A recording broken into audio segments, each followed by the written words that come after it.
الحمدللہ وکفا والصلاة والسلام علی عبادہ الذین اصطفیٰ خصوصاً علی افضلہم وخاتم النبیین محمد الامین وعلی آلہ وصحبہ اجمعین اما بعد فقد قال اللہ تبارک وتعالی کما ورد فی سورۃ ہود اعوذ باللہ من الشیطان الرجیم بسم اللہ الرحمن الرحیم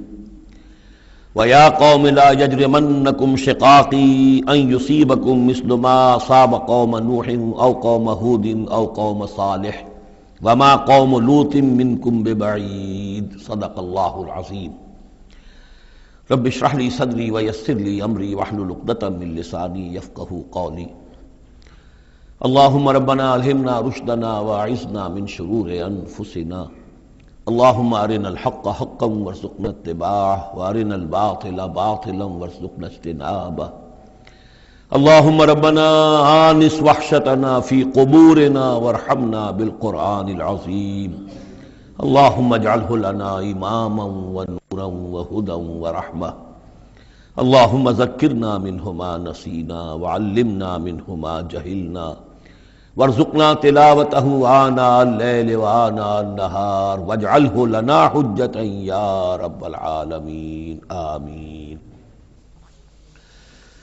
رمضان مبارک کا پہلا عشرہ مکمل ہو جانا آپ سب حضرات کو مبارک ہو۔ آج کی شب سے دوسرا عشرہ شروع ہو رہا ہے۔ پہلے عشرے کو حضور نے عشرہ رحمت قرار دیا ہے اور یہ عشرہ مغفرت ہے۔ سورہ ہود کے 8ویں رکوع میں جو مضمون چل رہا تھا، حضرت شعیب علیہ السلام اور ان کی قوم کے مابین جو رد و قدح کی تفصیل بیان ہو رہی تھی، اس میں ایک اہم نقطہ آیا ہے وَيَا قَوْمِ لَا يَجْرِمَنَّكُمْ شِقَاقِي، اور دیکھو اے میری قوم کے لوگو، تمہیں میری دشمنی، میرا ذاتی بغض اس بات پر آمادہ نہ کر دے کہ تمہارا وہ انجام ہو جائے ان یصیبکم مثل ما اصاب قوم نوح، کہ تم پر بھی وہی عذاب آئے اللہ کا جیسا کہ آیا تھا قوم نوح پر، او قوم ہود، او قوم ہود، یا جو آیا تھا قوم ہود پر، او قوم صالح، یا جو آیا تھا قوم صالح پر، لوط منکم ببعید، اور قوم لوط تو تم سے زیادہ دور بھی نہیں۔ یہ چار جو ہیں قوموں کے اوپر عذاب آ چکا تھا حضرت شعیب علیہ السلام کی قوم پر عذاب آنے سے پہلے، حضرت نوح، حضرت ہود، اور جہاں جن شہروں تک حضرت لوط علیہ السلام بھیجے گئے، یعنی سدوم اور عامورہ کی بستیاں۔ اور یہ جو بستیاں تھیں دونوں جن پر عذاب آیا ہے، بعید ہونے کا معاملہ ان کا دونوں اعتبار سے ہے، زمانی اعتبار سے بھی، مکانی اعتبار سے بھی۔ جغرافیے میں بھی ہم نے دیکھ لیا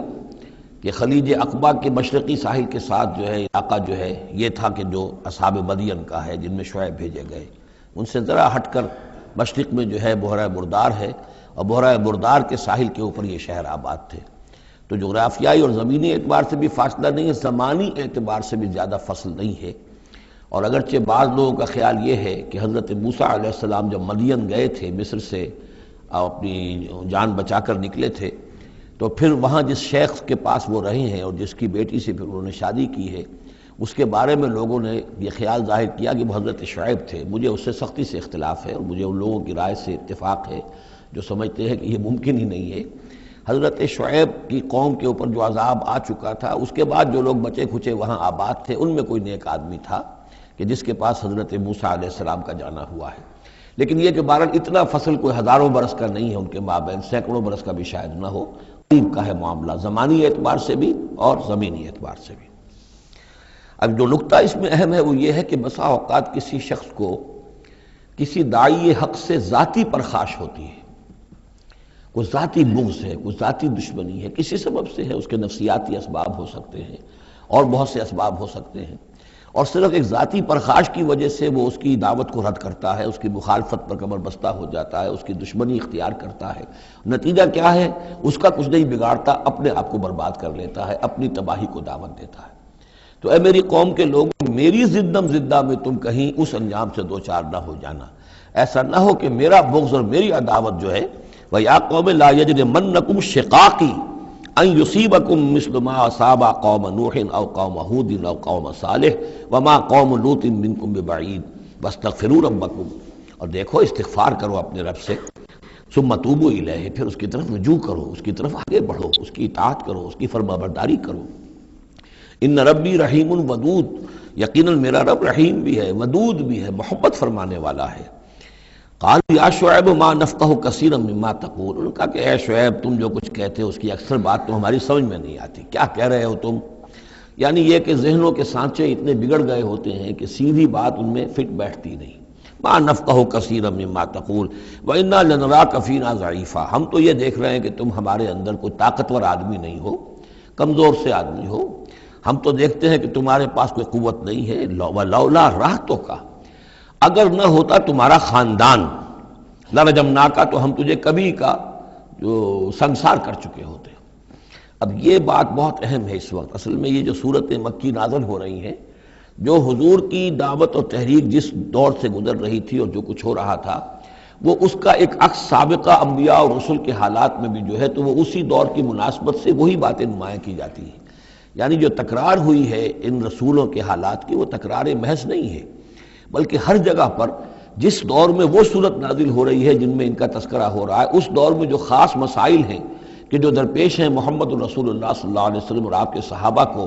تو ان کے مناسبت سے جو ہدایت ہے، دل جوئی ہے، مسلمانوں کے لیے رہنمائی ہے، وہ حصہ ان رسولوں کی تعلیمات اور تاریخ کا بیان کیا جاتا ہے۔ اب یہاں مکے میں بھی شکل یہ ہو چکی تھی کہ بقیہ سب قریش جو ہیں وہ حضور کے خلاف جو ہیں سخت غیظ اور غضب کے اندر مبتلا تھے، لیکن چونکہ حضور کے چچا ابو طالب یہ خاندان بنی ہاشم کے سردار تھے اور انہیں ذاتی محبت تھی، وہ چاہے ایمان نہیں لائے حضور پر صلی اللہ علیہ وسلم، لیکن ذاتی محبت انہیں اتنی تھی کہ انہوں نے آخری وقت تک سپورٹ کیا ہے۔ اور قبائلی زندگی میں یہ ہوتا ہے کہ اگر کہیں کسی ایک خاندان کے کسی فرد کے اوپر کوئی ہاتھ اٹھایا جائے تو پھر وہ خاندان انتقام لیتا ہے۔ اس کا مطلب یہ ہوتا کہ وہ حضور کے خلاف وہ کوئی اقدام کرتے ہیں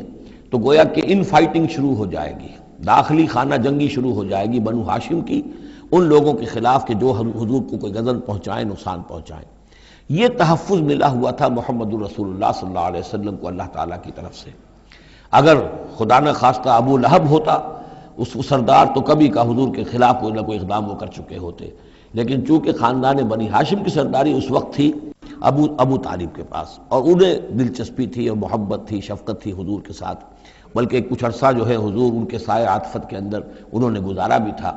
اس وجہ سے تو یہ نقشہ دکھایا جا رہا ہے کہ آج قریش کے مقابلے میں جس طریقے سے کہ بنو ہاشم کی سپورٹ اور حفاظت جو ہے وہ حضور کے لیے اللہ تعالیٰ نے اسے قلعہ بنا دیا ہے، یہی معاملہ اس وقت تھا کہ حضرت شعیب کا بھی خاندان ان کا پشت بنا تھا۔ وَلَوْلَا رَحْتُكَ، اگر تمہارا خاندان تمہارا پشت بنا نہ ہوتا اور تمہارا ساتھ نہ دے رہا ہوتا، لَرَجَمْنَاكَ، ہم کبھی کہ تمہیں سنسار کر چکے ہوتے۔ وَمَا أَنْتَ عَلَيْنَا بِعَزِيزٍ، اور ذاتی طور پر تم ہم پر کوئی بھاری نہیں ہو، تو تمہاری کوئی حیثیت نہیں ہے۔ قَالَ يَا قَوْمِ أَرَهْتِي أَعَزُّ عَلَيْكُم مِّنَ اللَّهِ، انہوں نے کہا اے میری قوم کے لوگوں، کیا میرا یہ خاندان تم پر زیادہ بھاری ہے اللہ سے؟ میرا پشت پناہ تو حقیقتاً اللہ ہے، تم اللہ سے نہیں ڈرتے، میرے خاندان سے ڈرتے ہو۔ أَرَهْتِي أَعَزُّ عَلَيْكُم مِّنَ اللَّهِ وَاتَّخَذْتُمُوهُمْ وَرَاءَكُمْ ظِهْرِيًّا، اللہ کو تو تم نے اپنی پیٹھوں کے پیچھے پھینکا ہوا ہے، بھلایا ہوا ہے۔ یہ بھی بہت ہی اہم نفسیاتی نکتہ ہے۔ ہوتا یہ ہے کہ ہم دنیا میں ایسے مگن رہتے ہیں کہ اللہ کو ماننے کا عقیدہ تو ہے، لیکن اللہ مستحضر نہیں رہتا، یاد نہیں رہتا۔ یہ ہمارا پورا دنیا کا کاروبار چل رہا ہے، کاز اینڈ ایفیکٹ، علل ہیں، اسباب ہیں، ان کے نتائج نکل جاتے ہیں۔ تو جو کاز اینڈ ایفیکٹ کا جو سلسلہ چل رہا ہے، ہم اس میں اتنے گم ہوتے ہیں کہ مسبب الاسباب جو ہے وہ نگاہوں کے سامنے رہتا ہی نہیں۔ یا یہ کہ ہم اپنے کاموں میں اتنے مشغول ہیں، اپنے کام و دہن کی لذت جو ہے وہی ہمیں جو ہے کوئی فرصت نہیں لینے دیتی، یا یہ کہ بنیادی ضروریات جو ہیں وہی ہمیں جو ہے اب کوئی فارغ نہیں ہونے دیتی، لہذا ہم گم ہو جاتے ہیں۔ کافر کی یہ پہچان کہ آفاق میں گم ہے، اور مومن کی یہ پہچان کہ گم اس میں ہے آفاق۔ لیکن یہ کافر کا معاملہ کیا ہوتا ہے؟ اللہ کو مانتے تو وہ بھی تھے، مانتے تھے مشرکین مکہ بھی، مانتے تو سب تھے اللہ کو، لیکن یہ کہ اللہ کو تو انہوں نے اوجھل کیا ہوا تھا، آنکھ اوجھل پہاڑ اوجھل۔ تم اللہ سے نہیں ڈرتے، میرے خاندان سے ڈرتے ہو۔ وَاتَّخَذْتُمُوهُ وَرَاءَكُمْ ظِهْرِيًّا، اللہ کو تو تم نے اپنی پیٹھوں کے پیچھے پھینکا ہوا ہے، یعنی اسے تو نسیم منسیہ کیا ہوا ہے، اس کی طرف تمہارا ذہن ہی نہیں ہے۔ ان ربی بما تعملون محیط، جبکہ میرا رب جو کچھ کہ تم کر رہے ہو اس کا احاطہ کیے ہوئے، تمہارا گھیراؤ کیے ہوئے اللہ، تم اس کی گرفت سے نکل کر نہیں جا سکتے ہو۔ یا قوم اعملوا علی مکانتکم انی عامل، اور اے میری قوم کے لوگوں کرو جو کچھ کر سکتے ہو اپنی جگہ پر، میرے خلاف جو کر سکتے ہو، جو ریشہ دوانیاں کر سکتے ہو، جو اقدام کر سکتے ہو۔ یہ چیلنجنگ انداز جو ہے ان آخری صورتوں میں آپ کو نظر آ رہا ہے، سورہ نام سے چلا آ رہا ہے، اس لیے کہ وہ کشاکش جو تھی حق و باطل کی وہ اس انتہا کو پہنچ چکی تھی کہ اب حضور صلی اللہ علیہ وسلم کی طبیعت کے اندر بھی وہ بیزاری پیدا ہو چکی تھی۔ اب جو کچھ تم کر سکتے ہو کر لو، انی عامل، اپنا سا جو میں کر سکتا ہوں میں کر رہا ہوں، جو کوشش مجھ سے بن آ رہی ہے میں کر رہا ہوں۔ سوف تعلمون، ان قریب تم جان لو گے، من یاتی ہے عذاب یخزیہ ہے، کون ہے وہ جس پر وہ عذاب آئے گا جو اسے رسوا کر دے گا، ومن ہوا کاذب، اور کون ہے وہ جو جھوٹا ہے، میں جھوٹا ہوں یا تم جھوٹے ہو۔ وارتقبوا انی معکم رقیب، تاکتے رہو، انتظار کرو، میں بھی تمہارے ساتھ اب تاک رہا ہوں، منتظر ہوں۔ ولما جاء امرنا، جب ہمارا حکم آ گیا، نجینا شعیبا، ہم نے نجات دے دی شعیب کو، والذین آمنوا معہ، اور ان کو کہ جو اس کے ساتھ ایمان لائے تھے، برحمت منا، اپنی جانب سے رحمت کے ذریعے، واخذت الذین ظلموا الصیحۃ، اور جو یہ ظالم تھے، گناہ گار تھے، مشرک تھے اور کافر تھے، انہیں آ پکڑا ایک بہت بڑی کڑک نے، فاصبحوا فی دیارہم جاثمین، تو وہ اپنے اپنے گھروں میں اور اپنے ولاز میں اور اپنی کوٹھیوں میں، اپنی حویلیوں میں اوندھے پڑے رہ گئے۔ کأن لم یغنوا فیہا، ایسے ہو گئے جیسے وہ کہیں آباد تھے ہی نہیں۔ الا بعدا لمدین، آگاہ ہو جاؤ، پھٹکار ہے مدین پر، کما بعدت ثمود، جیسے کہ ثمود پر پھٹکار ہوئی۔ وَلَقَدْ أَرْسَلْنَا مُوسَىٰ بِآيَاتِنَا، میں نے عرض کیا تھا کہ اس سورہ مبارکہ میں حضرت موسیٰ کا بس ذکر آئے گا تھوڑا سا جو آ رہا ہے اب، ورنہ یہ 6 رکوع ختم ہوئے انبیاء و رسل کے، ان میں سے 2 رکوع جو تھے وہ حضرت نوح علیہ السلام کے حالات پر مشتمل تھے، اور باقی سب کے لیے ایک ایک رکوع آیا ہے۔ وَلَقَدْ أَرْسَلْنَا مُوسَىٰ بِآيَاتِنَا وَسُلْطَانٍ مُّبِينٍ إِلَىٰ فِرْعَوْنَ وَمَلَئِهِ، اور ہم نے بھیجا موسیٰ کو اپنی آیات کے ساتھ اور واضح سند دے کر فرعون اور اس کے سرداروں کے پاس، فَاتَّبَعُوا أَمْرَ فِرْعَوْنَ، لیکن ان بدبختوں نے فرعون ہی کی پیروی کی، اسی کے حکم کو مانا، اسی کی بات پر چلے۔ وما امر فرعون برشید، حالانکہ وہ فرعون کا معاملہ جو ہے وہ کوئی کامیابی والی راہ نہیں تھی، ہدایت والی راہ نہیں تھی۔ یقدم قومہ یوم القیامہ، اب قیامت کے دن وہ آئے گا آگے آگے چلتا ہوا، اپنی قوم کی قیادت کرتے ہوئے آئے گا، آگے آگے آئے گا۔ یوم القیامت، پیچھے پیچھے اس کی قوم آ رہی ہوگی، فَأَوْرَدَهُمُ النَّارَ، اور پھر وہ لا کر آگ کے گھاٹ پر انہیں اتار دے گا، جہنم تک پہنچا دے گا۔ وَبِئْسَ الْوِرْدُ الْمَوْرُودُ، اور وہ بہت ہی برا گھاٹ ہے جس پر اترا جائے۔ جیسے کوئی پانی پینے کے لیے جانور آتے ہیں، ان کا کوئی سردار جو ہے وہ آگے آگے آ رہا ہو، سب گھاٹ پر وہ اپنے پھر پورے قافلے کو لے آتا ہے، اسی طریقے سے یہ جہنم کے گھاٹ پر، اس آگ کے گھاٹ پر لا اتارے گا فرعون اپنی قوم کو۔ وَأُتْبِعُوا فِي هَٰذِهِ لَعْنَةً، اور اس دنیا میں بھی ان پر لعنت جو ہے ان کے پیچھے لگا دی گئی۔ وَيَوْمَ الْقِيَامَةِ، اور قیامت کے دن بھی، بِئْسَ الرِّفْدُ الْمَرْفُودُ، برا ہے وہ انعام جو ان کو ملنے والا ہے۔ ذَلِكَ مِنْ أَنْبَاءِ الْقُرَىٰ، یہ ہیں ان بڑی بڑی بستیوں اور بڑے ملکوں کے اہم خبریں، نَقُصُّهَا عَلَيْكَ، جو کہ ہم آپ کو سنا رہے ہیں، بیان کر رہے ہیں آپ پر۔ منہا قائم و حسید، ان میں سے ایسی بھی ہیں جو ابھی قائم ہیں، موجود ہیں، اور ایسی بھی ہیں کہ جو بالکل ختم ہو گئی، معدوم ہو گئی۔ حسید کا لفظ اصل میں آتا ہے کھیتی کے لیے، جبکہ فصل کاٹ دی جائے، فصل کٹ گئی ہو تو جو منظر نظر آتا ہے وہاں پر جو ویرانی ہوتی ہے۔ تو بعض مقامات تو ایسے ہیں جہاں یہ قومیں آباد تھیں تو اب ان کا نام و نشان تک نہیں رہا، جیسے کہ قوم عاد کہاں تھی، اب ان کا نام و نشان نہیں، اگرچہ ابھی حال ہی میں سیٹلائٹ کے ذریعے سے ان کا جو شہر ہے اور شداد کی جو جنت تھی اس کے آثار مل گئے ہیں، لیکن یہ کہ وہ زیر زمین ہے، سطح زمین کے اوپر ان کا کوئی نام و نشان نہیں۔ لیکن یہ کہ جیسے سمود کے مسکن جو ہے وہ بھی موجود ہیں، منہا قائم و حسید۔ وما ظلمناہم ولکن ظلموا انفسہم، اور ہم نے ان پر کوئی ظلم نہیں کیا، انہوں نے اپنی جانوں پر خود ظلم اٹھایا۔ فما اغنت عنہم آلہتہم التی یدعون من دون اللہ، تو کچھ کام نہ آ سکے اور کچھ بچا نہ سکے انہیں ان کے وہ آلہہ، وہ معبود کہ جنہیں وہ پکارا کرتے تھے اللہ کے سوا، من شیء، کچھ بھی۔ لما جاء امر ربک، جب تیرے رب کا حکم آ گیا، وما زادوہم غیر تتبیب، اور انہوں نے کچھ اضافہ نہیں کیا ان کے حق میں مگر تباہی اور بربادی کا۔ وَكَذَلِكَ أَخْذُ رَبِّكَ إِذَا أَخَذَ الْقُرَىٰ، اور ایسے ہی ہوتی ہے پکڑ آپ کے رب کی اے نبی جب وہ پکڑتا ہے بستیوں کو، وَهِيَ ظَالِمَةٌ، جبکہ وہ ظالم ہوتی ہیں، گناہ گار ہوتی ہیں، ان میں گناہ کا اور معصیت کا عام چلن ہو جاتا ہے۔ إِنَّ أَخْذَهُ عَلِيمٌ شَدِيدٌ، یقیناً اس کی پکڑ جو ہے وہ بڑی دردناک بھی ہے، بڑی سخت ہے، جیسے کہ آخری پارے میں إِنَّ بَطْشَ رَبِّكَ لَشَدِيدٌ۔ ان فی ذلک لآیۃ لمن خاف عذاب الآخرہ، یقیناً اس میں نشانی ہے ان کے لیے کہ جو آخرت کے عذاب سے ڈرتے ہوں۔ ذالک یوم مجموع لہ الناس، وہ دن ہے کہ جس کے لیے لوگوں کو لا محالہ جمع کیا جائے گا۔ وذالک یوم مشہود، اور وہ دن ہے پیشی کا، سب کو پیش ہونا ہے۔ وما نؤخرہ الی اجل معدود، اور ہم اسے ایک وقت معین تک کے لیے مؤخر کیے ہوئے ہیں، ایک وقت معین ہے اس کا، معدود ہے، گنتی کی گئی ہے اس کی، یہ نہیں ہے کہ کبھی نہیں آئے گا، آئے گا وہ دن۔ یوم یاتی، جس دن جب کہ وہ دن آ جائے گا، لا تکلم نفس الا باذنہ، کوئی ذی نفس زبان نہیں کھول سکے گا مگر اللہ کے اذن سے۔ فمنہم شقی و سعید، تو انسانوں میں سے شقی بھی ہوں گے، بدبخت بھی ہوں گے، سعید بھی ہوں گے، نیک بخت ہوں گے۔ فاما الذین شقوا، تو وہ لوگ کہ جو بدبخت ہیں، ففی النار لہم فیہا زفیر و شہیق، وہ آگ میں ہوں گے جس میں ان کو وہاں چیخنا چلانا ہے، دھارنا ہے اپنے درد سے، کرب سے۔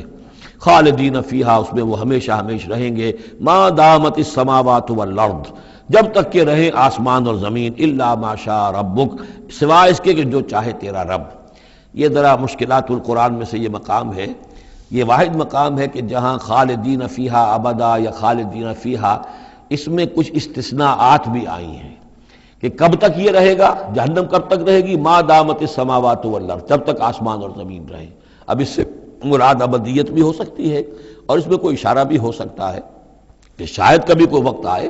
کہ یہ جو آسمان اور زمین کی ایک تخلیق اللہ نے کی ہے، یہ ایک خاص اس کا نظام ہے، ایک وقت میں آ کر یہ نظام بدل جائے، پھر کوئی اور آسمان کوئی اور زمین تخلیق فرمائے۔ بہرحال اس وقت تک جب تک کہ یہ آسمان اور زمین باقی رہیں گے تو یہ جو جہنمی لوگ جو ہیں وہ جہنم میں رہیں گے۔ اس میں بھی ایک استثناء، الا ما شاء ربک، اللہ کا اختیار ہے، اگر کسی کو چاہے اس میں سے نکالنا تو اس کا اختیار مطلق ہے۔ جیسا کہ ہم نے عرض کیا، کئی دفعہ عرض کیا ہے کہ جیسے اہل سنت کے نزدیک اللہ تعالیٰ کے بارے میں ہم یہ نہیں کہہ سکتے کہ وہ اس پر عدل کرنا واجب ہے، لیکن یہ کہ وہ عدل کرے گا۔ اسی طریقے سے یہ بات کہ اللہ تعالیٰ کا اختیار مطلق ہے، وہ کسی کو چاہے تو نکال لے، لیکن ہم یہ جانتے ہیں کہ کفار کے لیے یہ جہنم جو ہے وہ ابدی ہے، اللہ نکالے گا نہیں، واللہ عالم۔ ان ربک فعال لما یرید، یقیناً آپ کا رب جو ہے جو ارادہ کر لے اس کو کر گزرنے والا ہے۔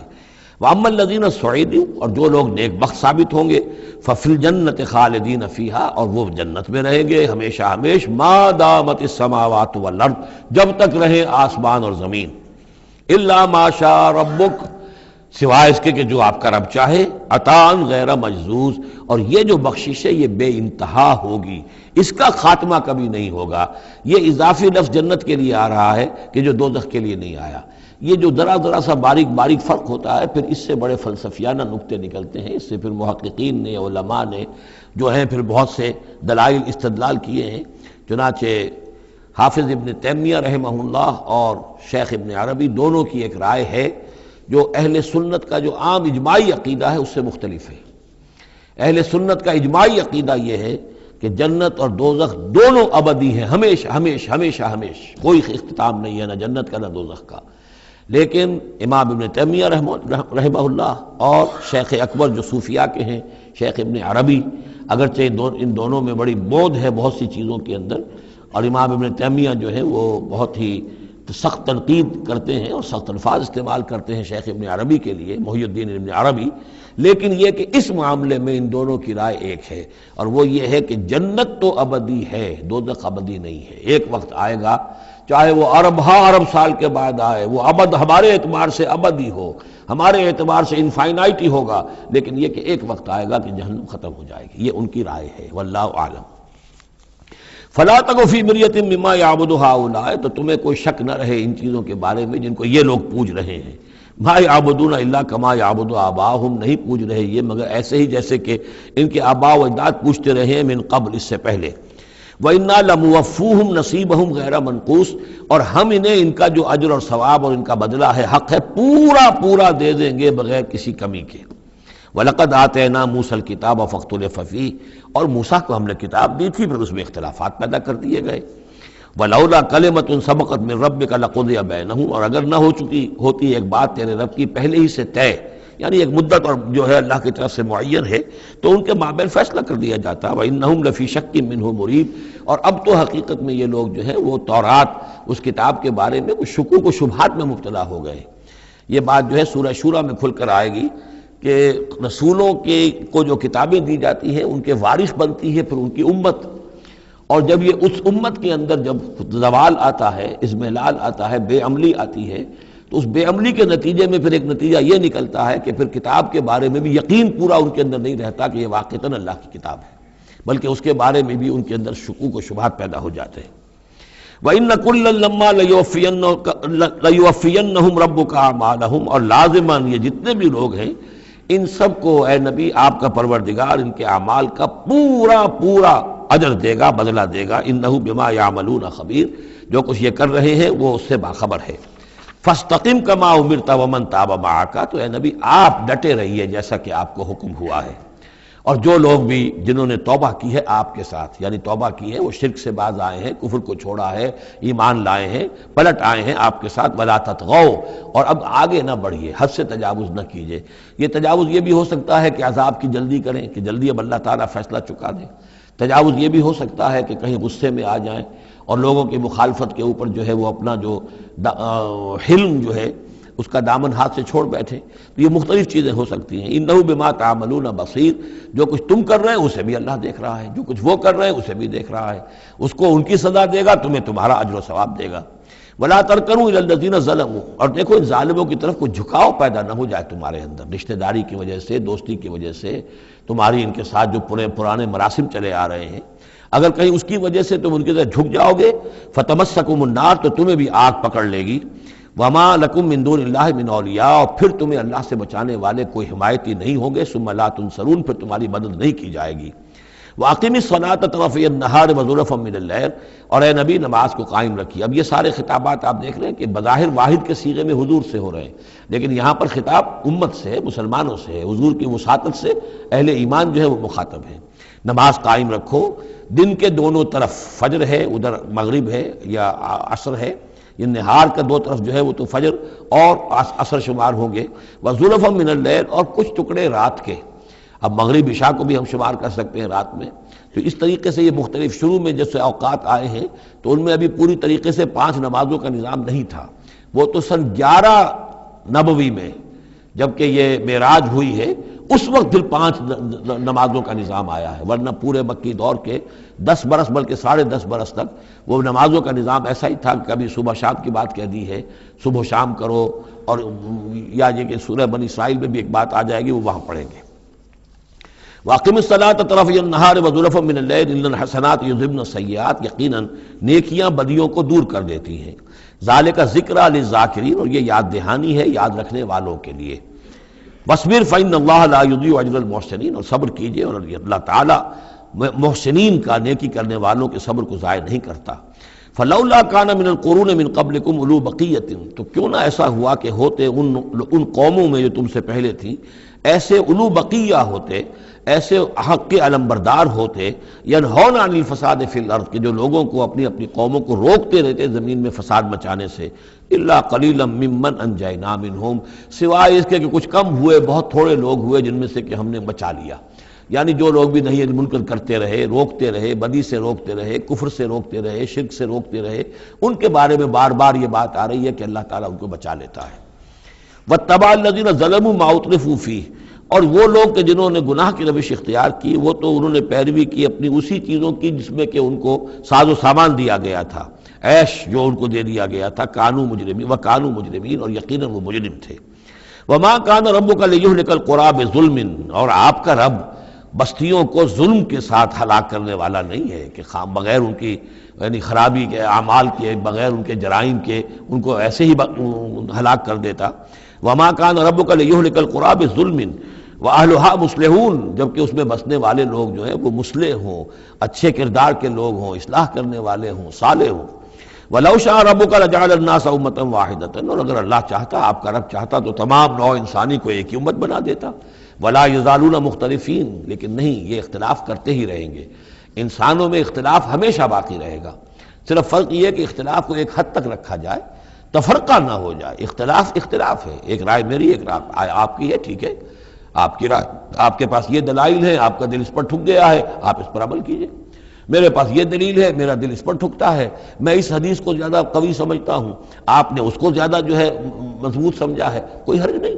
میں بھی قرآن و سنت سے استدلال کر رہا ہوں، آپ بھی قرآن و سنت سے استدلال کر رہے ہیں، امام ابو حنیفہ نے بھی کیا ہے تو وہیں سے استدلال کیا ہے، امام شافعی نے بھی کیا، تو اختلاف ہے۔ تفرقہ نہ ہو کہ تم اور من دیگرم تو دیگری، میں اور ہوں تم اور ہو، یہ تفرقہ جو ہے وہ کفر ہے۔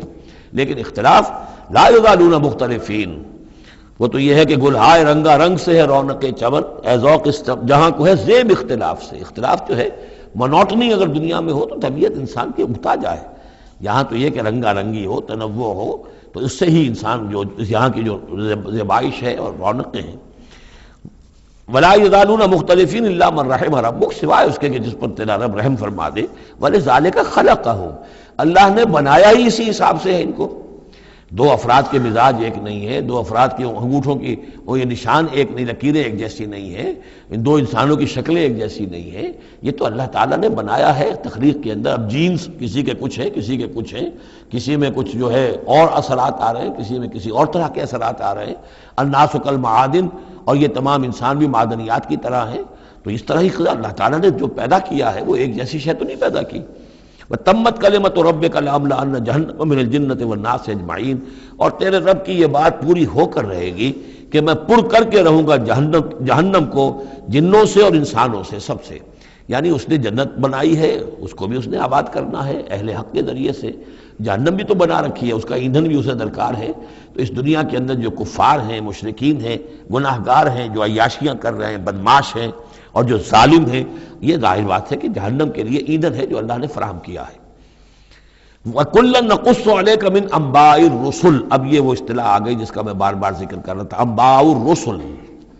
اور یہ سب چیزیں جو ہم بیان کر رہے ہیں محمد آپ پر، یہ رسولوں کی بڑی اہم خبروں میں سے ہیں۔ حضرت نوح، حضرت ہود، حضرت صالح، حضرت لوط، حضرت شعیب، حضرت موسیٰ، یہ حالات جو بیان کر رہے ہیں، من انباء الرسل ما نثبت بہ فؤادک، اور یہ اس لیے تاکہ اس کے ذریعے سے آپ کے دل کو جما دیں، مضبوطی دیں۔ یعنی جو کچھ آپ پر اور آپ کے ساتھی اہل ایمان پر آج بیت رہی ہے، یہ کوئی نئی بات نہیں ہے، ہمیشہ یہی ہوا ہے۔ ہمارے رسول جب بھی آئے ایسی مخالفت ہوئی ہے، اسی طرح کی انہوں نے مشقتیں جھیلی ہیں۔ حضرت شعیب کو بھی یہی کہا گیا کہ اگر تمہارا خاندان نہ ہوتا تو ہم کبھی کہ تمہیں جو ہلاک کر چکے ہوتے، تو اگر اسی صورت سے آ جائے محمد صلی اللہ علیہ وسلم آپ دو چار ہیں تو یہ کوئی نئی بات نہیں ہے، یہ تو گویا کہ اس راستے کے یہ تو لازمی جو ہیں اس کے حالات ہیں۔ تو اس سے یہ کہ دل کو تثبیت ہوتی ہے کہ بالآخر کامیاب کون ہوا، آیا حضرت شعیب کی قوم کامیاب ہوئی یا حضرت شعیب کامیاب ہوئے؟ تو بالآخر کامیابی اے نبی آپ کی اور آپ کے ساتھیوں کی ہے۔ وَجَاءَكَ فِي هَذِهِ الْحَقُّ، اور اس قرآن میں یا اس سورہ مبارکہ میں آپ کے پاس حق آ گیا ہے، وَمَوْعِظَةٌ، اور نصیحت آ گئی ہے، وَذِكْرَىٰ، اور یاد دہانی آ گئی ہے، لِلْمُؤْمِنِينَ، اہل ایمان کے لیے۔ وَقُلْ لِلَّذِينَ لَا يُؤْمِنُونَ، اور کہہ دیجئے ان لوگوں سے جو ایمان نہیں رکھتے، اعملوا علی مکانتکم، کر لو اپنے مقام پر جو کچھ کر سکتے ہو۔ اب کوئی اختلاف، کوئی بھی اپنا دقیقہ فروگزاشت نہ رکھو، میری مخالفت میں، میری جو بھی تم دشمنی میں کر سکتے کر گزرو۔ انا عاملون، ہم بھی اب کر رہے ہیں جو کچھ ہم کر سکتے ہیں۔ وانتظروا انا منتظرون، تم بھی انتظار کرو کہ اللہ تعالیٰ کیا فیصلہ سناتا ہے اور آخری بات کیا آتی ہے، اور ہم بھی منتظر ہیں۔ وَلِلَّهِ غیب السماوات والارض، اور اللہ ہی کے لیے ہے آسمانوں اور زمین کا تمام چھپی باتیں اور تمام چھپے خزانے۔ وَإِلَيْهِ يُرْجَعُ الْأَمْرُ كُلُّهُ، اور کل کا کل معاملہ بالآخر اسی کی جانب لوٹا دیا جائے گا۔ فَاعْبُدْهُ، بس اسی کی بندگی اور پرستش کیجئے، وَتَوَكَّلْ عَلَيْهِ، اور اسی پر توکل کیجئے، آپ کا اعتماد اور بھروسہ اسی کی ذات پر ہو۔ وَمَا رَبُّكَ بِغَافِلٍ عَمَّا تَعْمَلُونَ، اور یقیناً آپ کا رب غافل نہیں ہے اس سے کہ جو آپ کر رہے ہیں۔ یہاں اللہ کے فضل و کرم سے سورہ ہود مکمل ہوئی۔ جیسا کہ میں نے عرض کیا تھا کہ یہ جو سلسلہ شروع ہوا 14 صورتوں کا، پہلا جوڑا اس میں سے سورہ یونس، سورہ ہود علیہم الصلاۃ والسلام۔ البتہ جو تیسرا اس کے اندر سب گروپ، میں نے کہا تھا تین کے سب گروپ ہیں،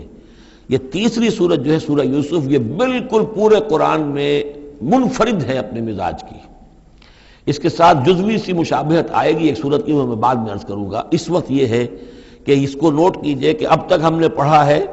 جو در حقیقت انباء الرسل کا مضمون ہے، جو ضائع شد و مت کے ساتھ آیا ہے۔ حضرت ابراہیم کا تھوڑا سا ذکر سورہ نام میں ہم نے پڑھ لیا، کچھ تھوڑا سا ذکر جو ہے وہ سورہ ہود کے اندر آ گیا ہے، لیکن یہ ہے کہ اصل جو آیا ہے انباء الرسل، ایام اللہ، فذکرہم بایام اللہ۔ یہ قصص النبیین کے اعتبار سے یہ منفرد صورت ہے، پوری صورت ایک نبی کے حالات پر مشتمل۔ قرآن مجید میں اس کی کوئی اور مثال نہیں۔ پھر یہ کہ اس میں وہ رنگ ہے ہی نہیں کہ حضرت یوسف علیہ السلام نے یہ دعویٰ کیا ہو کہ میں رسول ہوں، مجھے مانو، میری اطاعت کرو، اور وہاں کی جو قوم تھی اور بادشاہ جو تھا اس سے کوئی تعاون نہ کیا ہو، کچھ نہیں، وہ انداز ہی نہیں مانو گے تو عذاب آئے گا، کچھ نہیں۔ تو نبی میں اور رسول میں جو فرق ہوتا ہے وہ بھی آپ کنٹراسٹ اچھی طرح سمجھ لیجئے۔ حضرت یوسف نبی تھے، رسول نہیں تھے۔ رسول بنا کر جسے بھیج دیا جاتا تھا وہ تو پہلے کہتا تھا مجھے مانو، میری اطاعت کرو، ان اعبدوا اللہ واطیعون، اللہ کی بندگی کرو، میری اطاعت کرو، اللہ اللہ اور خیر صلی اللہ، اس کے بعد اگلی بات ہوگی۔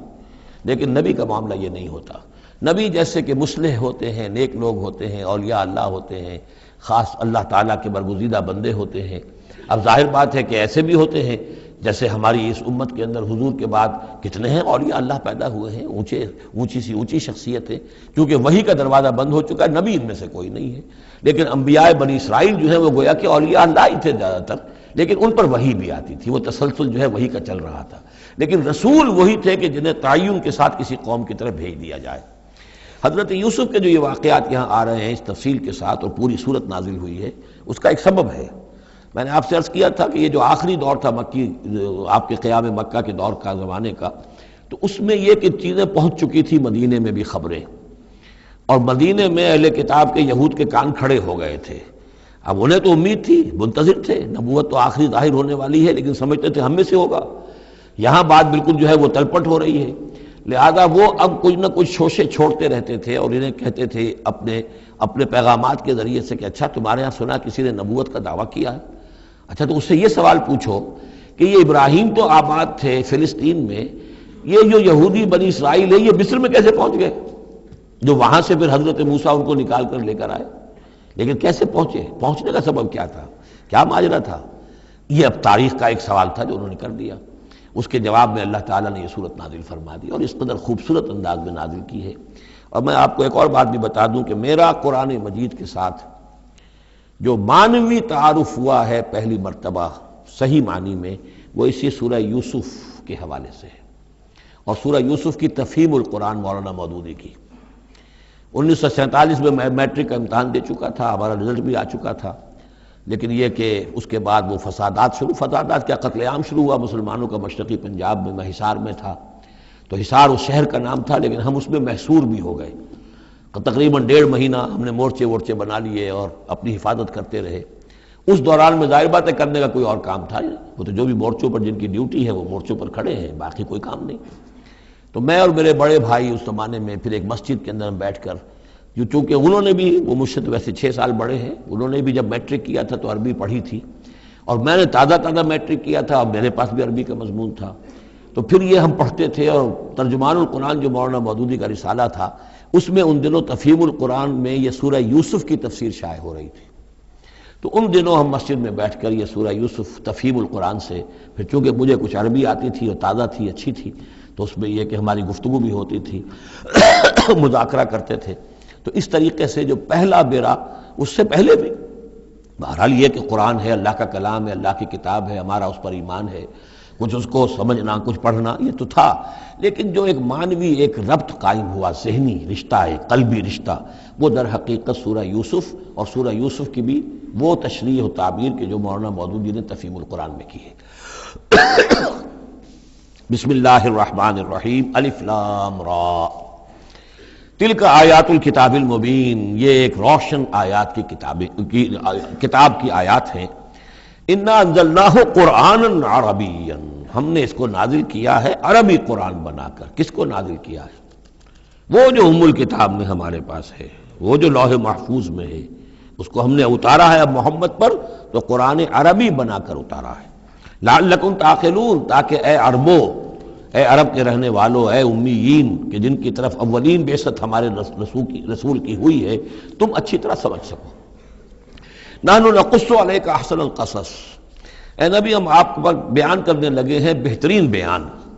یہ قصص نہیں ہے، قصص ہوتا قاف کے زیر کے ساتھ تو قصے کی جمع ہوتا، یہ بہترین قصہ ہم آپ کو سنا رہے نہیں، احسن القصص، قصص جو ہے یہ یہاں پر یہ مصدر ہے، بہترین بیان،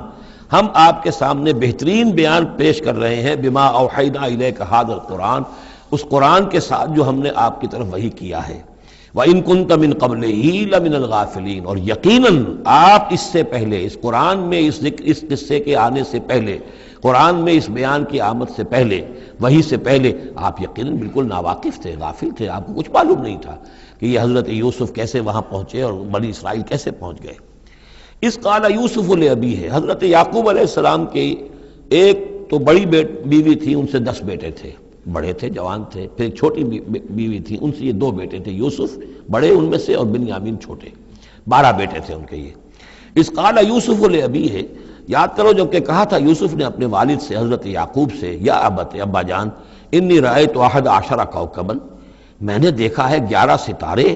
والشمس والقمر، اور سورج اور چاند، رأیتہم لی ساجدین، کہ وہ مجھے سجدہ کر رہے ہیں، میرے سامنے جو ہے سجدے میں ہیں۔ قال یا بنی لا تقصص رؤیاک علی اخوتک،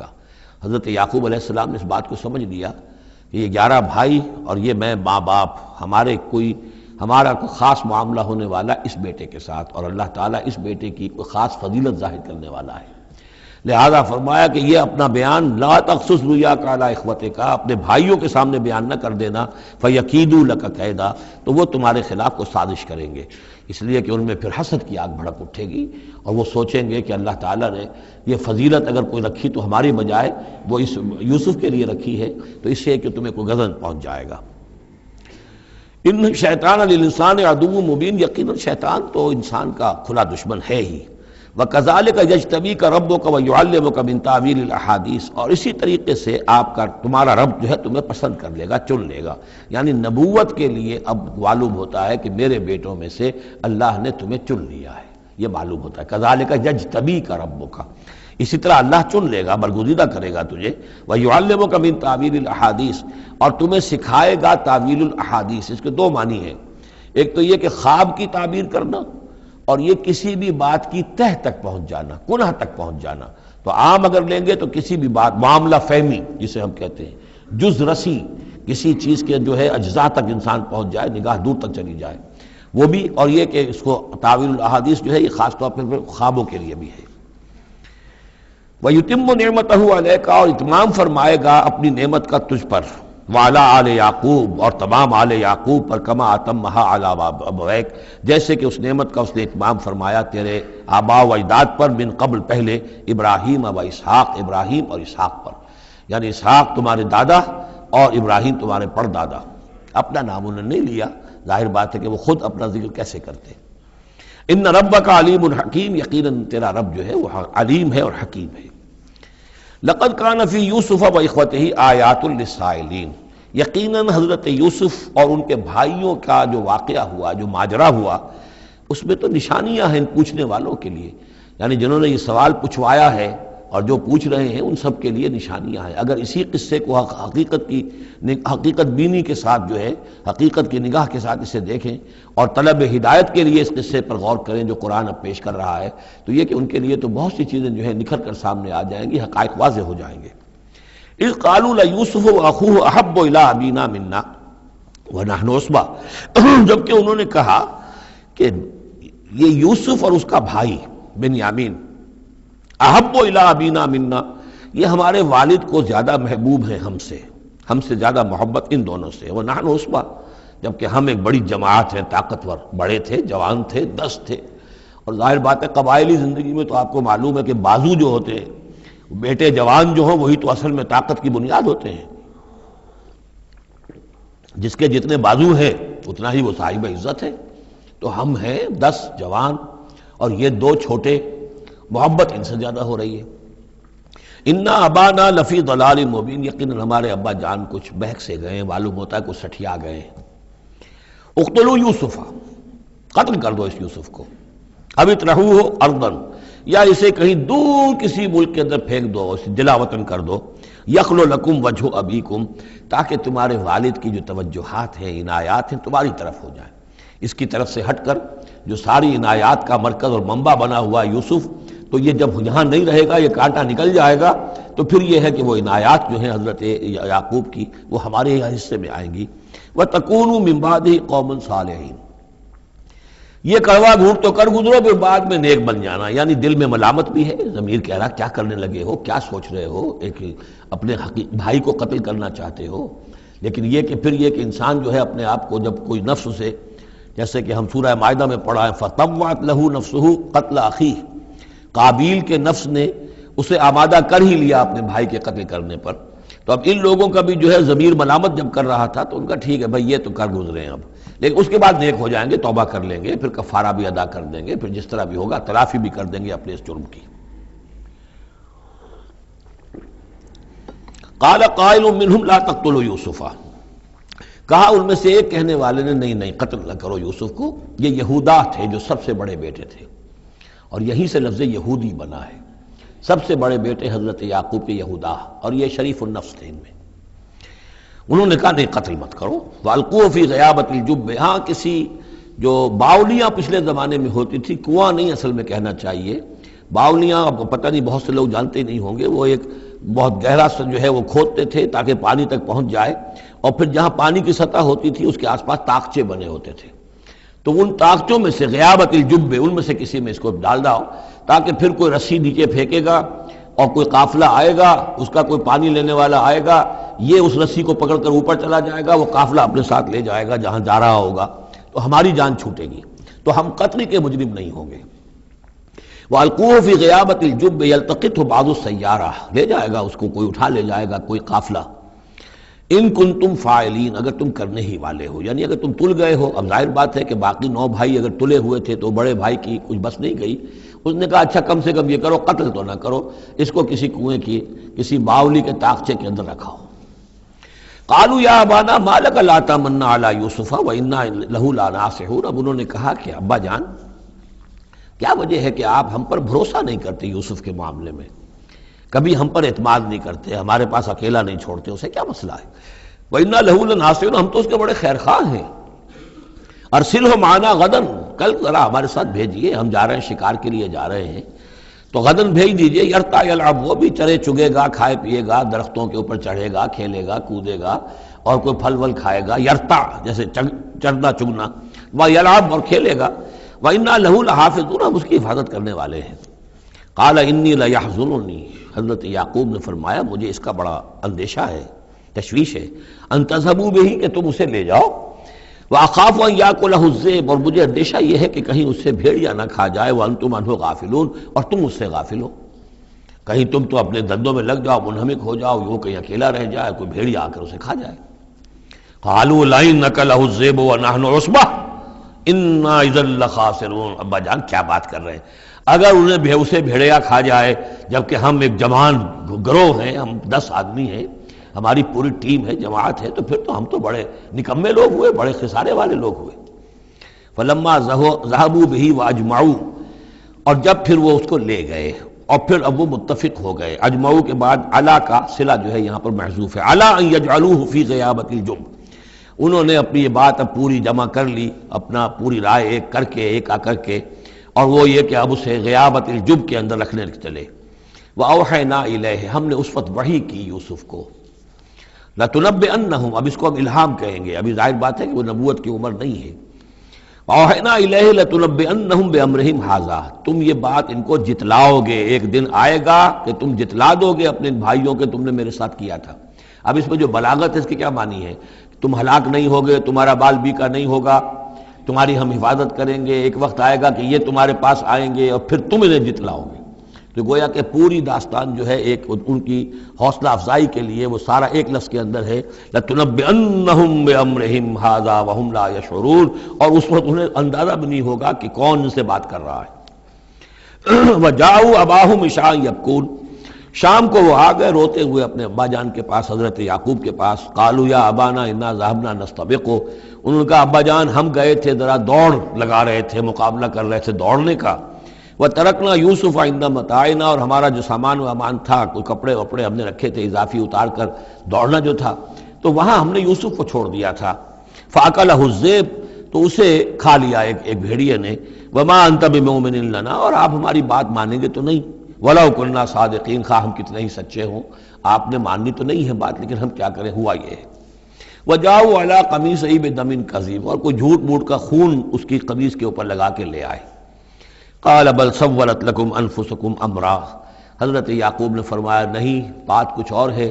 تمہارے جیوں نے، تمہارے نفسوں نے تمہارے لیے ایک بڑی بات کو ہلکا کر دیا ہے۔ تم نے کوئی بہت بڑا غلط اقدام کیا ہے اور تمہارے نفسوں نے اس کے لیے تمہیں آمادہ کر دیا ہے۔ فصبر جمیل، لیکن ظاہر بات ہے کہ اب 10 بیٹے ہیں، حضرت یعقوب اکیلے ہیں،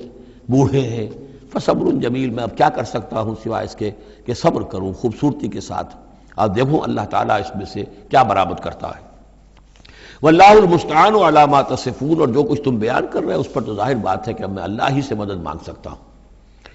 وجاءت سیارۃ، اب کچھ عرصے کے بعد وہاں ایک وہ قافلہ آ گیا، جاءت سیارۃ فارسلوا واردہم، انہوں نے بھیجا اپنے آگے چلنے والے کو۔ یہ پرانے زمانے میں ہوتا تھا قافلہ، اس سے آگے آگے جو ہے اس کو عورت کہتے ہیں وارد، وہ جا کر جو ہے وہاں پر دیکھتا تھا کہاں کنواں ہے، پانی کہاں ہے، کہاں اگلا پڑاؤ ہوگا۔ فارسلوا واردہم، اپنے پانی بھرنے والے کو بھیجا، فادلا دلوا، اس نے اپنا ڈول جو ہے وہ نیچے اتارا۔ قال یا بشرا، اب اس کو پکڑ لیا حضرت یوسف نے، اس نے کھینچا، وہ سمجھ رہا تھا پانی کھینچ رہا ہوں، وہ حضرت یوسف آ گئے۔ یا بشرا ھذا غلام، انہوں نے وہیں سے شور بچایا، آواز دی کہ او بشارت ہو، یہ تو ہمیں غلام مل گیا، لڑکا مل گیا۔ وَأَسَرُّوهُ بِضَاعَةً، اور انہوں نے چھپا لیا اسے ایک پونجی سمجھ کر کہ یہ تو اچھی دولت ملی ہے، اسے بیچیں گے، بیچ کے پیسے کھڑے کریں گے، چھپا لیا۔ واللہ علیم بما یعملون، اور اللہ تعالیٰ خوب جانتا تھا جو وہ کر رہے ہیں۔ وَشَرَوْهُ بِثَمَنٍ بَخْسٍ دَرَاهِمَ مَعْدُودَةٍ، اور مصر پہنچ کر انہوں نے بیچ دیا اس کو بڑی تھوڑی سی قیمت پر۔ دراہم معدودہ، گنتی کی چونیاں، درہم جو ہے ان کے ہاں دینار کا چوتھائی حصہ ہوتا تھا، تو دراہم معدودہ جو ہے چند چونیوں کے عوض وہ فروخت کر دیا۔ وَكَانُوا فِيهِ مِنَ الزَّاهِدِينَ، اور اس کے معاملے میں تو وہ بہت ہی قانع تھے، یعنی چونکہ اگر تو کسی کی انویسٹمنٹ ہوئی ہو، 1000-2000 کا خریدا ہو، تب تو آدمی اس کی قیمت اپنے انویسٹمنٹ بھی نکالے اس میں سے اور پھر نفع بھی لینا چاہے، یہ تو مفت کا مال تھا۔ دوسرے یہ اندیشہ ہر وقت دھڑکا لگا ہوا تھا کہ کہیں جو ہے اس کے وارث نہ آ جائیں، تو جلد از جلد بیچ کر جو بھی ملے پیسے کھڑے کرو۔ وقال الذی اشتراہ من مصر، اور جس شخص نے خریدا انہیں مصر سے، مصر میں یہ تو عزیز مصر تھا، یعنی کوئی بہت بڑا افسر، بادشاہ نہیں، لیکن یہ کہ وہاں کی جو بھی ہائرارکی تھی اس کے اندر کوئی بہت اہم مقام پر۔ وقال الذی اشتراہ من مصر، اور جس شخص نے خریدا انہیں مصر میں، لامرأتہ، اپنی بیوی سے کہا اکرمی مثواہ، اس کو ذرا اچھے طریقے پر رکھو، عسیٰ ان ینفعنا، ہو سکتا ہے یہ ہمارے لیے نفع بخش ہو، یہ بھی ہو سکتا ہے کہ ہم اسے پھر بیچ دیں تو ہمیں دولت زیادہ مل جائے، اور نتخذہ ولدا، معلوم ہوتا ہے شاید اولاد نہیں تھی، ہم اسے اپنا بیٹا ہی بنا لیں گے۔ وَكَذَلِكَ مَكَّنَّا لِيُوسُفَ فِي الْأَرْضِ، اس طرح ہم نے زمین میں یوسف کے لیے تمکن، ٹھہراؤ کی جگہ پیدا کر دی۔ اب یہ کہ پہنچ گئے ہیں جو اس وقت کی جو متمدن ترین مملکت ہے، مصر کی مملکت ہے، اس کا ایک نظام ہے، اس میں بادشاہت ہے، اس کا پورا جو ہے اس کا آبپاشی کا نظام ہے، اس میں تمدن کے ایک گہوارے میں پہنچا دیا، اور وہاں پر بھی کسی جھونپڑے میں نہیں، کسی بہت بڑے افسر، بہت بڑے صاحب حیثیت انسان کے گھر میں پہنچا دیا۔ وَكَذَلِكَ مَكَّنَّا لِيُوسُفَ فِي الْأَرْضِ وَلِنُعَلِّمَهُ مِن تَأْوِيلِ الْأَحَادِيثِ، اور تاکہ ہم اسے سکھائیں باتوں کی تہ تک پہنچنا۔ یعنی ظاہر بات ہے کہ اگر وہ کوئی بہت بڑا عہدے دار تھا، بہت بڑا افسر تھا، تو وہاں پر لوگ آتے رہتے ہوں گے، گفتگویں ہوتی ہوں گی، امور مملکت پر بحثیں ہوتی ہوں گی۔ اب یہ وہاں پر ایک خادم کی حیثیت سے ہیں، وہ باتیں ساری سن رہے ہیں، تو گویا کہ اس میں ان کے لیے تربیت کا سامان اللہ نے کر دیا کہ کہاں کسی اگر دیہاتی میں رہتے یا کہیں صحرا میں رہتے، کہاں یہ تمدن کے ایک گڑھ میں اور ایک ایسی جگہ پر جہاں پر بیٹھ کر سارے مشورے ہوتے ہوں، گفتگویں ہوتی ہوں، اور دوسرے ملکوں کی خبریں آتی ہوں، اس سے ان کے علم کے اندر معلومات میں بھی اضافہ ہوا، اور یہ کہ حالات و واقعات کا تجزیہ کرنا، اس سے استنتاج کرنا، نتیجہ نکالنا، اللہ نے یہ چیز انہیں سکھا دی۔ واللہ غالب علی امرہ، اللہ تعالیٰ تو اپنے معاملے پر، اپنے حکم پر، اپنے فیصلے پر غالب ہے، ولکن اکثر الناس لا یعلمون، لیکن اکثر لوگ جانتے نہیں۔ وَلَمَّا بَلَغَ أَشُدَّهُ آتَيْنَاهُ حُکْمًا وَعِلْمًا، جب وہ اپنی پوری پختگی کو پہنچ گئے تو ہم نے انہیں حکم اور علم دونوں دیے، اس سے مراد نبوت ہے، حکمت بھی دی، علم بھی دیا۔ وَكَذَلِكَ نَجْزِي الْمُحْسِنِينَ، اسی طریقے سے ہم محسنین کو بدلہ دیتے ہیں، اچھا بدلہ دیتے ہیں۔ وَرَاوَدَتْهُ الَّتِي هُوَ فِي بَيْتِهَا، اور پھسلانے کی کوشش کی اس عورت نے جس کے گھر میں وہ تھے، وہی عزیز مصر کی بیوی، وہ ان پر فریفتہ ہو گئی۔ فی بیتہا عن نفسہ، ان کے جی سے پھسلانے کی کوشش کی، انہیں گناہ پر آمادہ کرنا چاہا۔ یہاں تک کہ وغلقت الابواب، ایک موقع پر اس نے دروازے بند کر دیے، وقالت حیت لک، اور بولی کہ جلدی کرو۔ قال معاذ اللہ، حضرت یوسف نے فرمایا اللہ کی پناہ طلب کرتا ہوں، انہ ربی احسن مثوایا، یہاں ربی دونوں طرف جا سکتا ہے، ایک تو اللہ کی طرف بھی، دوسرے یہ کہ میرا آقا، یہ لفظ جو ہے آقا کے لیے، بادشاہ کے لیے بھی اس صورت میں بار بار آیا ہے کہ میں خیانت کروں اپنے آقا کی، اس نے میرے ساتھ بہترین سلوک کیا ہے، اچھی طرح رکھا ہے، میں یہ بھی نہیں کر سکتا، اور یہ بھی ہو سکتا ہے اللہ نے سارا بندوبست کیا ہے، اللہ ہی نے تو سارا مکننا لیوسف، تو دونوں طرف یہ لفظ جا سکتا ہے۔ معاذ اللہ انہ ربی احسن مثوایا انہ لا یفلح الظالمون، گناہ گار اور ظالم لوگ جو ہیں فلاح نہیں پایا کرتے۔ وَلَقَدْ هَمَّتْ بِهِ وَهَمَّ بِهَا، اور وہ تو ان کی طرف لپکی، یا یوں سمجھیے کہ اس نے تو ارادہ کیا اس کا، وَهَمَّ بِهَا لَوْلَا أَن رَأَىٰ بُرْهَانَ رَبِّهِ، اور وہ بھی کرتا اگر نہ دیکھ لیتا اپنے رب کی ایک دلیل۔ یعنی یہ کہ یوسف جوان بھی تھے، یوسف جو ہے پھر بہرحال انسان تھے، طبع بشری کی بنیاد پر ان کے اندر بھی وہ ایک داعیہ پیدا ہو سکتا تھا، لیکن اللہ تعالیٰ کا خاص انتظام یہ ہوا کہ کوئی خاص اس وقت اللہ نے انہیں اپنی ایسی نشانی دکھائی، برہان دکھائی۔ روایات میں یہ آتا ہے کہ دیوار پر حضرت یعقوب علیہ السلام کی شکل ظاہر ہوئی اور وہ انگلی سے اشارہ کر رہے تھے کہ باز رہنا، تو یہ تورات کے اندر ہے۔ تو بہرحال قرآن مجید بھی کوئی اس کی یعنی نفی نہیں ہے اس میں، بلکہ ہو سکتا ہے الرا برہان ربہ، تو یہ اللہ کی طرف سے یہ بات دکھا دی گئی ہو، یہ کوئی انہونی بات نہیں۔ اور یہ ایک بات کو وَلَقَدْ هَمَّتْ بِهِ وَهَمَّ بِهَا، تو یہاں پہ لولا الرا برہان، وہ بھی بڑھتے ہیں، یعنی یہ کہ یہ چیزیں جو ہیں بہرحال جہاں تک فطرت انسانی کا تقاضا ہے اس میں ثابت قدم رہنا آسان کام نہیں ہے۔ كَذَلِكَ لِنَصْرِفَ عَنْهُ السُّوءَ، اور یہ اس لیے کہ ہم پھیر دیں اس سے بدی کا رخ، والفحشاء، اور بے حیائی کا، ہم نے خاص اہتمام کیا حضرت یوسف علیہ السلام کی عفت و عصمت کی حفاظت کی۔ انہ من عبادنا المخلصین، یقیناً وہ ہمارے بڑے مخلص بندوں میں سے تھے۔ یہ مخلص اور مخلص کا فرق نوٹ کر لیجئے، مخلص اس میں فاعل ہے، خلوص کرنے والا، اور مخلص وہ جس کو خالص کر لیا گیا ہو۔ اللہ کے مخلص بندے وہ ہیں جن کو اللہ نے اپنے لیے خالص کر لیا، تو یہ اللہ کے خاص بندے، چہیتے بندے مخلص ہیں جنہیں اللہ نے اپنے لیے خالص کر لیا ہے۔ واستبق الباب، وہ دونوں دوڑے دروازے کی طرف، یعنی حضرت یوسف علیہ السلام نے اس کی نیت بری دیکھی اور دیکھا کہ وہ تلی ہوئی ہے، اس کے اوپر شیطان کا بھوت سوار ہے، تو وہ دروازے کی طرف لپکے کہ میں بھاگ جاؤں، پیچھے وہ دوڑی۔ قالت وقدت قمیصہ من دبر، اور دوڑ میں اس میں یہ ہوا کہ اس نے جو پیچھے سے پکڑنے کی کوشش کی حضرت یوسف کو، تو ان کا کرتا جو ہے اس کے ہاتھ میں آ گیا اور وہ پھٹ گیا۔ حضرت یوسف دوڑ رہے ہیں، پیچھے سے وہ کرتے کا دامن جو ہے پھٹ گیا۔ وَأَلْفَيَا سَيِّدَهَا لَدَى الْبَابِ، اور اچانک ہو سکتا ہے غیر متوقع طور پر، وقت ایسا نہ ہو عام طور پر آنے کا، اس کا جو شوہر تھا، اس کو دونوں نے دیکھا کہ وہ دونوں دروازے کے اوپر وہ موجود ہے۔ پایا ان دونوں نے اس کے شوہر کو، اس کے سردار کو، اس کے آقا کو، اس کے شوہر کو لدى الباب، دروازے کے پاس۔ قالت ما جزاء من اراد باهلك سوءا، اب دیکھیے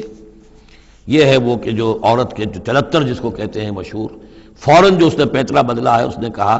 اپنے شوہر سے مخاطب ہو کر، بڑا سوچو کیا سزا ہونی چاہیے اس شخص کی جو تمہاری بیوی کے ساتھ بدکاری کا ارادہ کرے،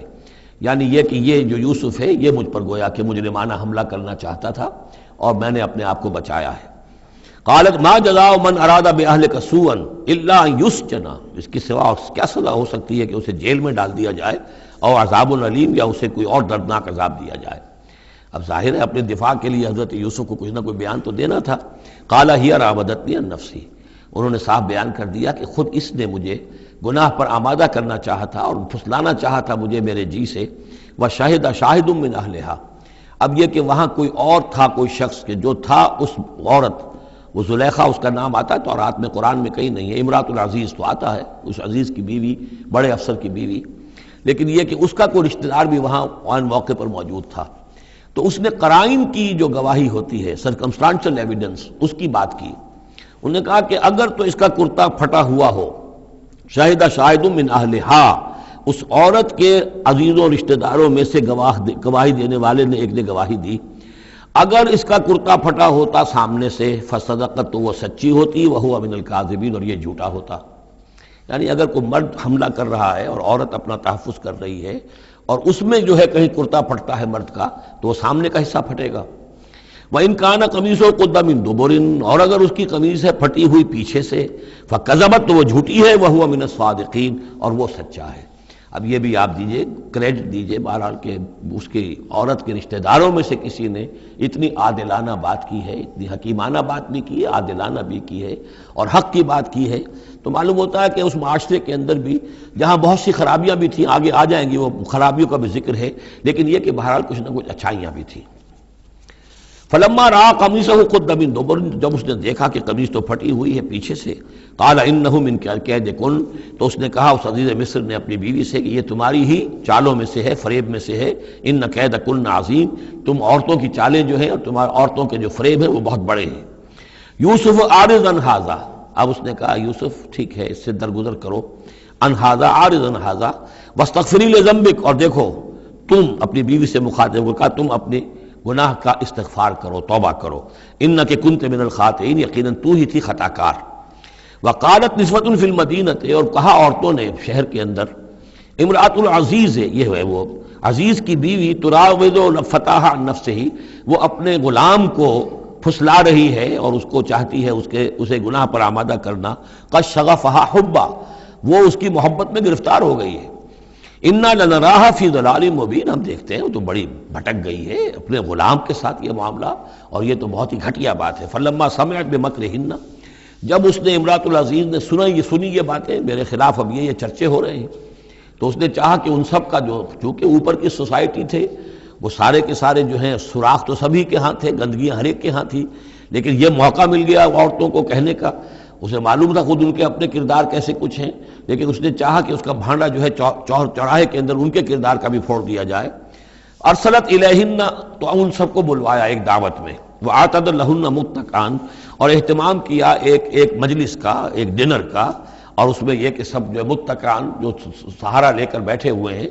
وآتت کل واحدۃ منہن، اور ہر عورت کو اس نے ایک چھری اس کے سامنے رکھی، سکینن، ایک چھری، جب کوئی پھل وغیرہ ہوں گے اس کے ساتھ چھری بھی سب کو دی گئی ہے۔ وقالت اخرج علیہن، اور کہا کہ اے یوسف ذرا نکلو ان کے سامنے، برآمد ہو، ان کے سامنے آ جاؤ۔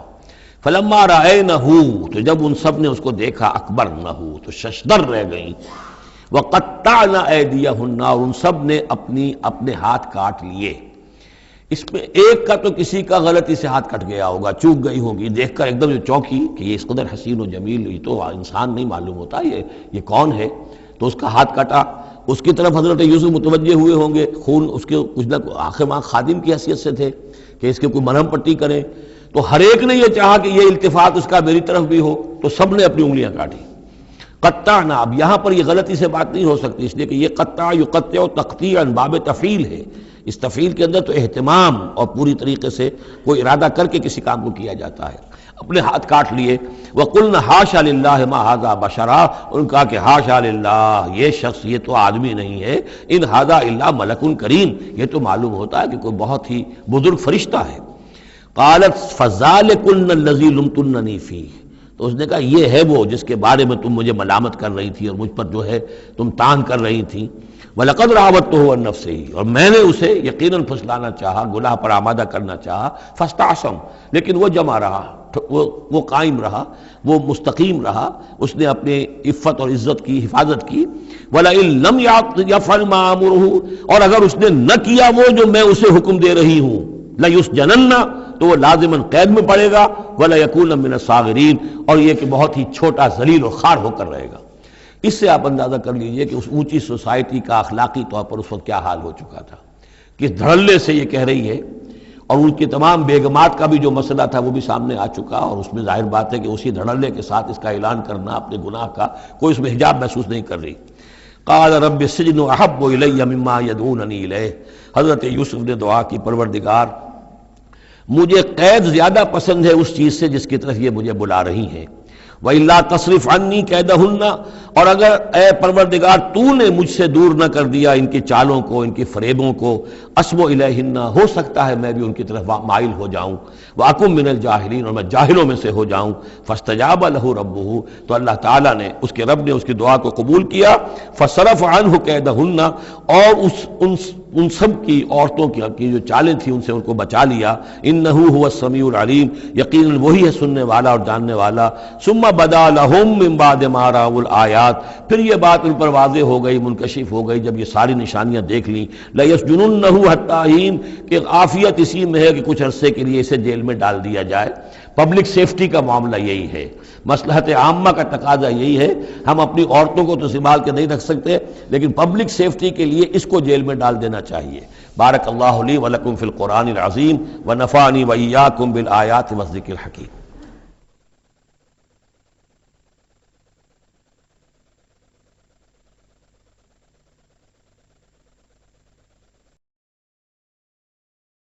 صدق اللہ العظیم۔